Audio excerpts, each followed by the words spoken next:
I love to read some of these statistics when I speak at church gatherings, because it is astonishing to know that we are a nation founded on Christian beliefs, and to know that these things existed forever. You know, domestic violence is not new. It might be new the way we speak of it today as domestic violence. Before, they called it discipline, right? Discipline. So the statistics continue to remain the same. Here's one. In 1895, the Married Woman's Property Act in England makes conviction for assault sufficient grounds for divorce. What is the key word in there? Conviction. That was in 1895, and we're in 2013, and conviction is still the key word. Do you know how rare it is that a man is convicted of domestic violence?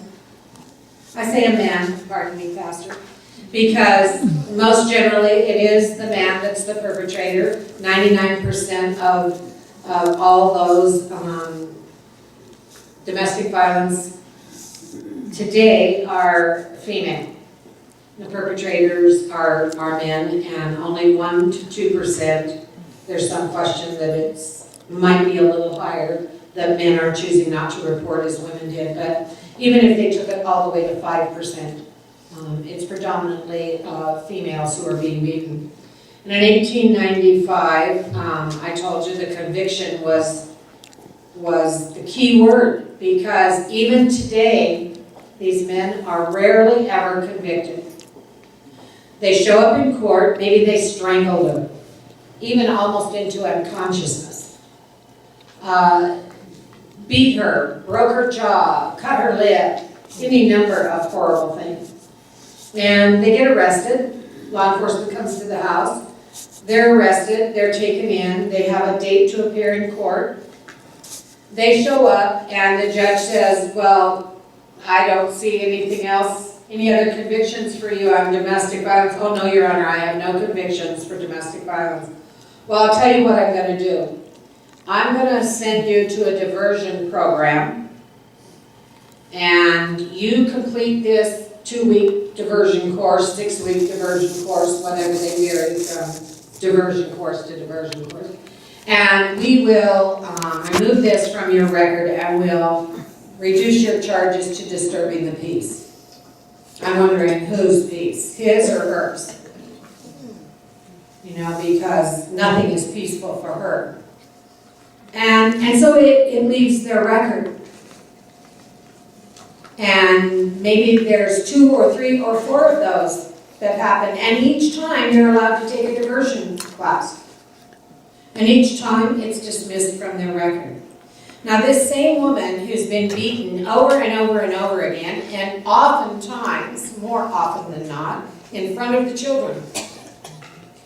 And now you show up in court, and the woman has finally escaped, and now she's filed for divorce, and she's got these 2 or 3 little children in tow.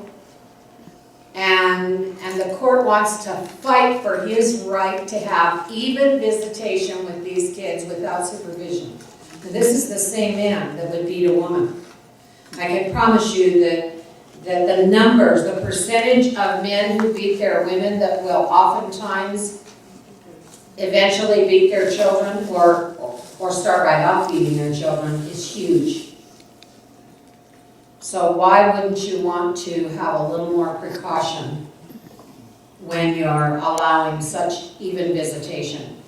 I'm not saying that we want to go back to the old times when women just automatically got custody of the kids and men were all thought to be evil, but I think when domestic violence is involved, we need to research that and make sure that, you know, if the court has decided that domestic violence and the abuse that he perpetrated against the woman is enough to penalize them, then why wouldn't they want to keep the child away from someone so dangerous? So conviction is very tough to get, and even when you get into court, and even though he's been arrested 3 or 4 times for beating you, and you appear in family court for divorce, you can't even bring it up. You can't even bring it up because he wasn't convicted. So, yes? I have a question.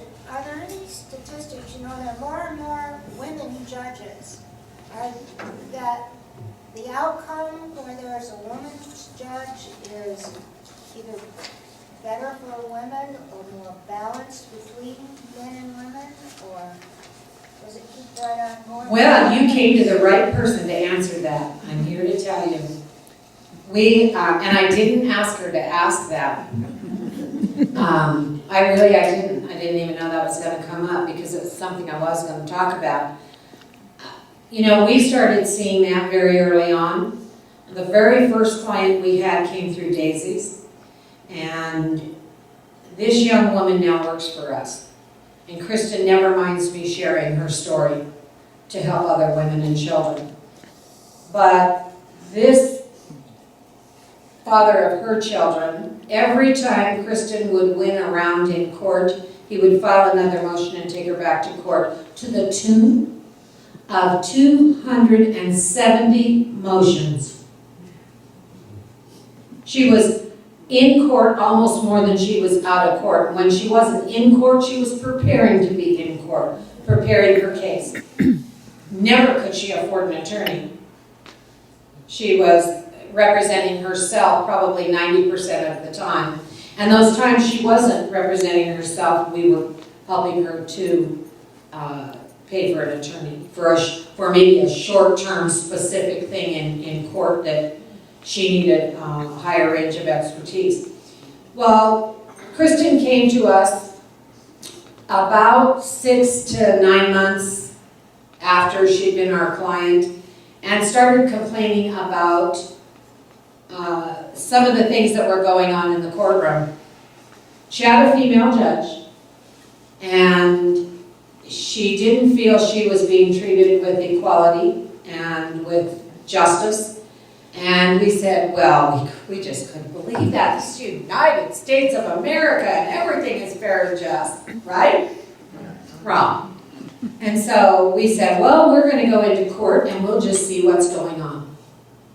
And so it started out just Jenny and I. And we went into court the first couple of times and just sat in the back and just watched what was going on and took notes. And it didn't take long to see what was going on. She was not being treated fair. She was not being treated with equality. In fact, the judge was demeaning of her, sarcastic to her, cut her short. Even when she was representing herself in court, which the phrase is called in pro per, when you are your own attorney.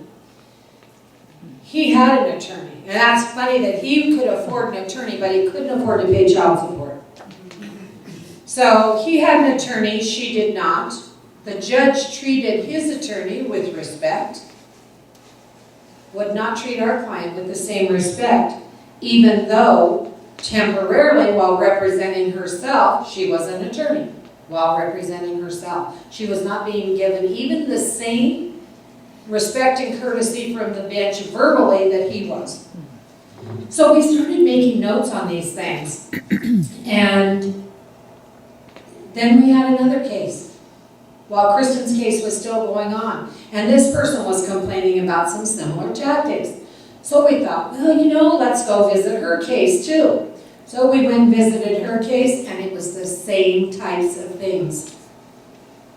This judge said to our client, he's seated, she's seated, he says to our client, I'm just going to call you Mommy. I'm just going to call you Mommy.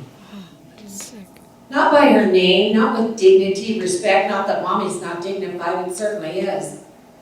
But I'm just going to call you Mommy.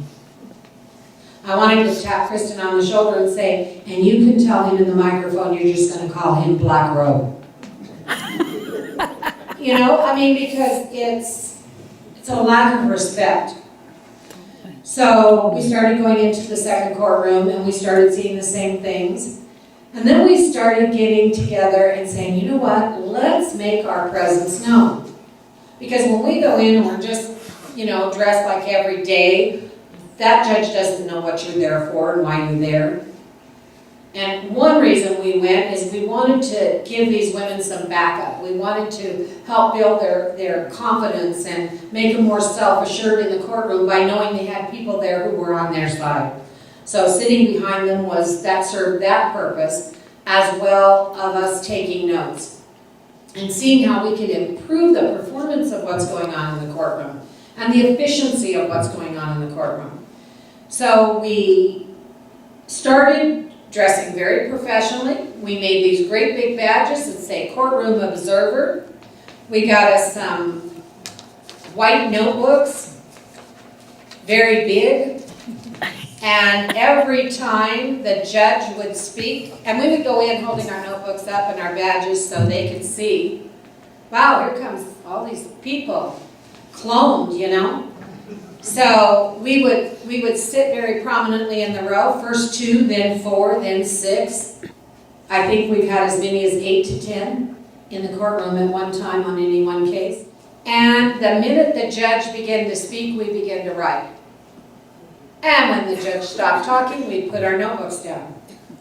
When the judge started talking again, we would bring our notebooks up where she or he could see, and we would write again.